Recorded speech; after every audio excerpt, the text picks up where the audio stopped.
बस्तर जो कि आदिवासियों का क्षेत्र है, इस आदिवासियों के क्षेत्र में कई संस्कृतियां हैं, कई कल्चर है और कई मान्यताएं हैं।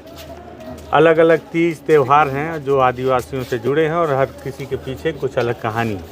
उन कहानियों को भी समेटने की कोशिश करता हूं। आज एक नई कहानी लेकर आया हूं। नमस्कार, मैं विकास तिवारी हूं और आप बस्तर टॉकीज देख रहे हैं। दरअसल दंतेवाड़ा में इस वक्त फागुन मंडई चल रही है। मंडई मतलब मेला, और फागुन मंडई को लेकर हमारे दर्शकों ने कहा कि इस पर भी कुछ कहानियाँ आनी चाहिए। तो आज पूरी रात मैं दंतेवाड़ा में माई दंतेश्वरी के दरबार के सामने फागुन मंडई को कवर करने के लिए पहुंचा था। और आज फागुन मंडई में जो है गौर मार, ये एक प्रथा जो है वो संपन्न हुई है अभी। ये पूरी फागुन मंडई क्या है और इसमें गौर मार क्या है, साथ ही साथ रोज़ अलग अलग जो छोटी छोटी कहानियाँ हुई, जो प्रथाएँ हुई, उस पर बातचीत करेंगे विस्तार से। हमारे साथ दादा हैं, और जो कि सबसे ख़ास बात यह है कि प्रधान अध्यापक भी हैं, पेशे से पढ़े लिखे आदिवासी हैं। इस वजह से और बारीकी से फागुन मंडई को भी हमको समझा पाएंगे, मुझे भी समझा पाएंगे। अब मैं समझूंगा तो आप भी समझ जाएंगे। दादा, स्वागत है आपका बस्तर टॉकीज में। आपको नमस्कार। नमस्कार दादा, सबसे पहले आप अपना नाम बता दें पूरा। सर, मेरा नाम हितेंद्र नाग है। ऐसा मैं मंदिर के हिसाब से 12 लंकुआर में भी आते हैं, तो अच्छा। हम लोग बोड़का हैं, और एक्चुअल में मेरा सरनेम बोयर है। बोयर है। और वैसे हितेंद्र नाग लिखते हैं। ठीक है हितेंद्र दादा, सबसे पहले तो आप ये बताएं कि फागुन मंडई क्या है, थोड़ा सा उसको आप समझा दें, और उसके बाद फिर आज जो कार्यक्रम हुआ इसको थोड़ा सा समझा दें। जी, फागुन मंडई ये है सर कि आज से लगभग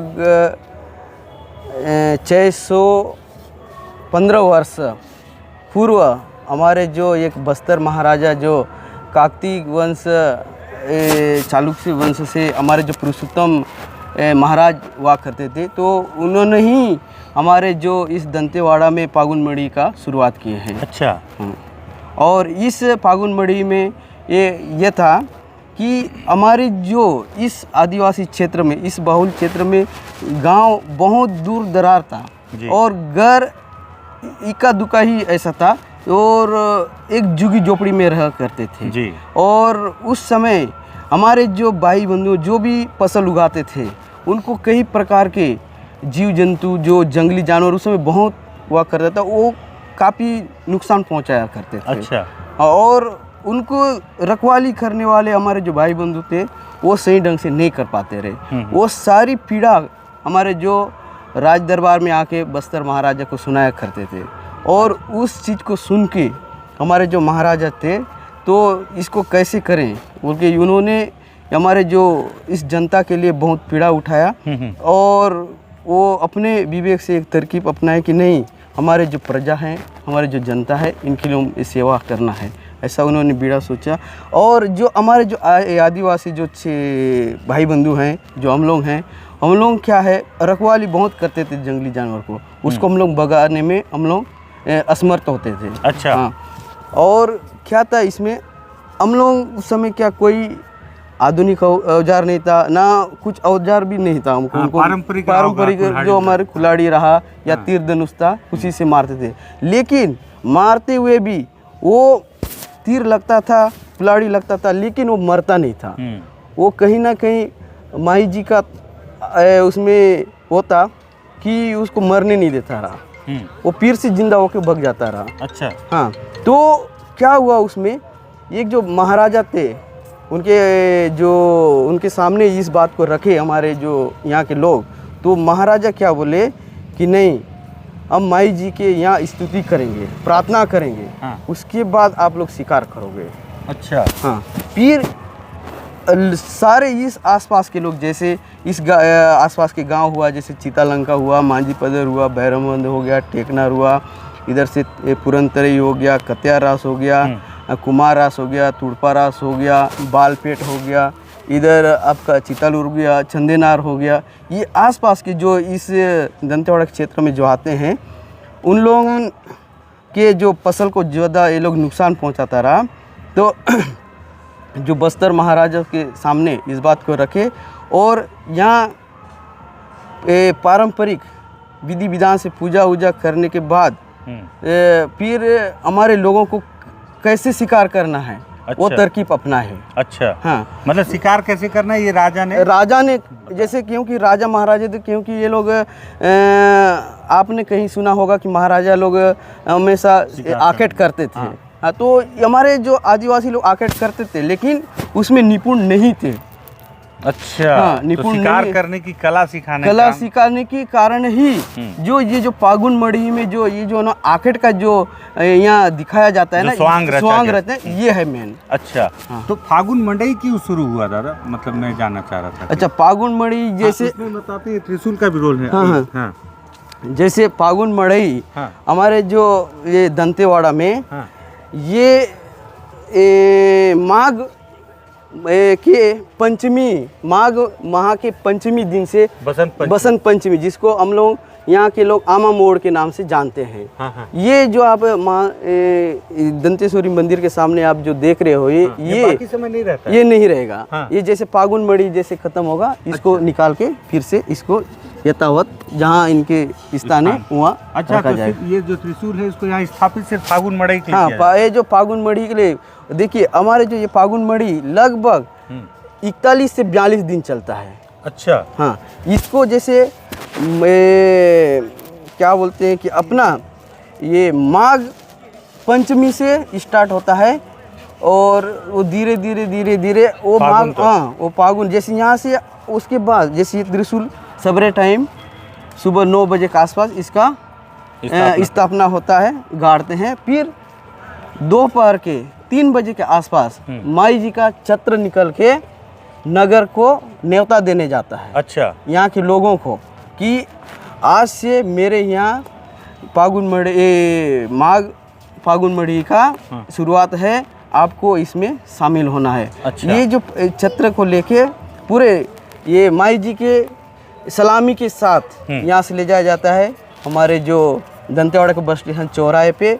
वहाँ नगर के जो भी श्रद्धालु हैं, जो 12 लंकवार है, जो मांझी चालकी, पेरमा गायता, बाजा मोहरी के साथ सब हमारे जो जिया बाबा पुजारी जी के साथ सब वहाँ जाते हैं। अच्छा, हाँ, और वहाँ जो आम के जो बोर होता है वो सबसे पहले माई जी के छत्र में अर्पित करते हैं, और उसके बाद एक दूसरे के जो भी श्रद्धालु हैं सबके कान में पहनाया जाता है। अच्छा, हाँ, ओके। अच्छा दादा, ये बोल रहा था कि आज तो जैसे गौर मार फिर और कुछ ऐसे स्वांग होता है? नहीं, देखिए सबसे पहले फागुन मड़ी में क्या है, सबसे प्रथम दिन होगा कलश स्थापना, दूसरा दिन होगा ताड़ पलंगा दोहनी, तीसरा दिन होगा नाच मंडनी, चौथा दिन होगा लम्हा मार। लम्हा क्या होता है? लम्हा खरगोश। अच्छा, खरगोश। हाँ, खरगोश के बाद होता है कोडरी मार, कोडरी मार के बाद होता है कोडरी, ये हिरण से छोटा रूप होता है। अच्छा। और उसके बाद क्या है, ये चितर मार जो 12 सिंगा। अच्छा, है ना। आज जो हुआ ये गौर मारता, और जब कल होगा वो एक आवरा मार का रस्म होगा। अच्छा, आवरा मतलब आंवला। अच्छा, और कल ही होली भी जलाया जाएगा? हाँ, कल होली भी जलाया जाएगा। अच्छा, तो होली जलाने के बाद फागुन मड़ई का समापन हो जाएगा? हाँ, आप ये जो, और एक चीज बता दूं, जैसे हमारे जो बाकी जगह क्या है, आपने ओली देखे होंगे, ओली में आप हर जगह जैसे आप ब्रिजवास हमारे जो हैं उत्तर प्रदेश मथुरा में, वहाँ अलग होता है। हमारे जो इस बस्तर में हम खास करके यहाँ से हम लोग जो कल से जिस दिन होली होगा, होली के दिन जिस दिन होलिका दहन होगा, उसी रात को उस जलाए हुए राख से ही हम लोग चालू करते हैं होली खेलेंगे। हाँ, उस दिन सबसे पहले जिया बाबा मंदिर के जो पुजारी होते हैं, उन्हीं को सब लोग तिलक लगाएंगे। अच्छा, सब लोग उसी राख से। अच्छा, हाँ, उसके बाद सब एक दूसरे के जो भी रहेंगे सबको लगाएंगे और सब गले लगेंगे, बड़े को पैर छुएंगे, छोटे को आशीर्वाद लेंगे। ये होता है। और सुबह जैसे उठेंगे सबसे पहले आएंगे मंदिर दर्शन करेंगे, सब 12 लंकवार रहेंगे, मांझी चाल की जो पेरमा गायता, जो जिया बाबा हैं, जो भी श्रद्धालु है आसपास के जो भी हैं सब उपस्थित रहते हैं। और हम लोग उस राख जहाँ होली जलाएं वहाँ बाद में जाएंगे। अच्छा। सबसे पहले हम लोग यहाँ पे रहेंगे, यहाँ हम लोग सबसे पहले मिट्टी का होली खेलेंगे। अच्छा, कहाँ पे खेला जाएगा? यहीं खेला जाएगा। मतलब मिट्टी अलग से लाएंगे? हाँ, मिट्टी अलग से लाया जाएगा और ये जो मिट्टी दिख रहा है हाँ। इसको भी वहाँ मिक्स करेंगे। अच्छा, ये जिसमें खंबा को स्थापित हाँ, उससे भी अच्छा मिक्स करेंगे। अच्छा। और उसको सबके माथे में तिलक लगाएंगे। सबसे पहले जिया बाबा को लगाएंगे, एक दूसरे को लगाएंगे और इस तरह से होली मनाया जाएगा। इस तरह से होली मनाया जाएगा। वाह, क्या बात है। तो कितना 42 दिन का ये रहता है? हाँ, फागुन मड़ई। हाँ, ये देखिए फागुन मड़ई जैसे आप माघ महीना के पंचमी दिन से शुरू होता है और फागुन मास के अष्टमी से ये नहीं समाप्त नहीं होता है। फिर माघ फागुन मड़ई के ये प्रथम कलश स्थापना होता है। अच्छा, हाँ। ठीक ठीक ठीक। तो इस तरह से सप्तमी से होगा। तो अभी कितना बदल गया दादा फागुन मड़ई? मतलब आप तो खैर 600 साल पुराना ये बता रहे हैं। मतलब जिस तरह से दशहरा है उसी के साथ ये भी शुरू हुआ था। हाँ, उसी से माना जा सकता अच्छा है। जी, जी। और ये भी बहुत बड़ा मड़ई है जी। जिस तरह से जो हमारे जो दादा पिताजी लोग बताते हैं, जो बस्तर राजा हुआ करते थे वो आके यहाँ पे हाथी के सवारी करते थे और अच्छा। पीछे जिया बाबा को 4 कंधे पे उठा के उनको परिक्रमा कराया जाता था। अच्छा अच्छा दादा, ये जो अभी आज का स्वांग में जो वो बने थे क्या गौर जो गौर बने थे वो भी 70 साल के हैं बता रहे हैं। वो भी 30-40 साल से वही गौर बन रहे हैं। हाँ हाँ हाँ, ये बात सही है। अच्छा, ये बात सही है। और वो भी जो गौर बन रहे हैं वो समृद्ध परिवार से हो, हलवा जनजाति से। हलवा जनजाति से। तो ये जो फागुन मंडई ये जैसे दशहरा है, जी जी, दशहरा में मैं देखता हूँ कि हर जाति के लोगों को कुछ ना कुछ जिम्मेदारी दिया गया है। जी जी जी। जैसे महारा को कुछ और दिया गया है और आपका केवटा को कुछ और, फलाने को कुछ और, मुरिया को कुछ, हर किसी को एक एक जिम्मेदारी दी है कि रस्सी यही बनाएंगे, बकरा को यही संभालेगा, फलाना चीज़ें रथ यही बनाएंगे। तो फागुन मड़ई में भी ऐसा ही है क्या कुछ? जी जी बिल्कुल, आप इस चीज़ को पकड़े। यहाँ सबसे पहले क्या है, ये इसमें क्या है फागुन मड़ई में क्या है, जो ये मंदिर में क्या है 12 लंकवार होते हैं। 12 लंकवार में क्या है 8 समाज के 8 जो लंकार होते हैं हमारे समाज के होते हैं। सबसे पहले नाइक, समरथ, बोड़का, कत्यार, चालकी, गायता, पुजारी, ये मिलके हमारे समाज के 8 लोग रहते हैं। और बाकी जैसे कौन से उसके रहते हैं? ये अलवा समाज से। अच्छा, सब हलवा ही। अलवा समाज से 12 लंकवार होते हैं और उनमें से एक लाटूरा होता है जो मुरिया समाज से होता है, और एक मांदरी होता है महारा समाज से होता है। अच्छा। और एक सटिया होता है कलार समाज से होता है, एक बोगियार होता है राउत समाज से होता है, और अच्छा। एक कुमार होता है। अच्छा। इस प्रकार से 12 तोक के लोग, 8 अलवा समाज के और जो 4 हैं अन्य समाज से यहाँ सेवा करते हैं। अच्छा, मतलब और सबको अलग अलग जिम्मेदारी दिया गया। सबको अलग अलग जिम्मेदारी दिया गया। तो इस तरह से और कुल मिला के ये रहता है कि जो ये जो फागुन मड़ई है क्षेत्रवासियों की खुशी के लिए एक तरीके से, और इसमें जो स्वांग रचा जा रहा है और बस्तर के राज परिवार के द्वारा ही शुरू किया गया था। ठीक है, तो दादा बहुत धन्यवाद, आपने फागुन मड़ई के बारे में जो बहुत शॉर्ट में जानकारी दी। और तो बस्तर है, बस्तर में अलग अलग कल्चर है, अलग अलग सभ्यताएँ हैं, और हर सभ्यता के पीछे, हर कल्चर, हर परंपरा के पीछे कुछ कहानियाँ हैं। बस्तर में बहुत दिन से मेरी भी इच्छा थी कि फागुन मंडई को मैं आपको दिखाऊं। हालांकि इस बार मैं आपको बहुत शॉर्ट में फागुन मंडई की तस्वीरें दिखा रहा हूं, लेकिन आप विश्वास करें अगर आपको ये वीडियो तस्वीरें पसंद आई होंगी तो अगली दफ़े मैं आपको फागुन मंडई के जितनी भी परंपराएं होती हैं हर परंपरा को विधिवत आपको दिखाऊँगा। और आज पूरी रात आज के इस गौर मार की जो ये रस्म थी इसे देखने के लिए मैं आज पूरी रात जगा हुआ हूँ। मेरे चेहरे पे आपको थकान साफ नज़र आ रही होगी।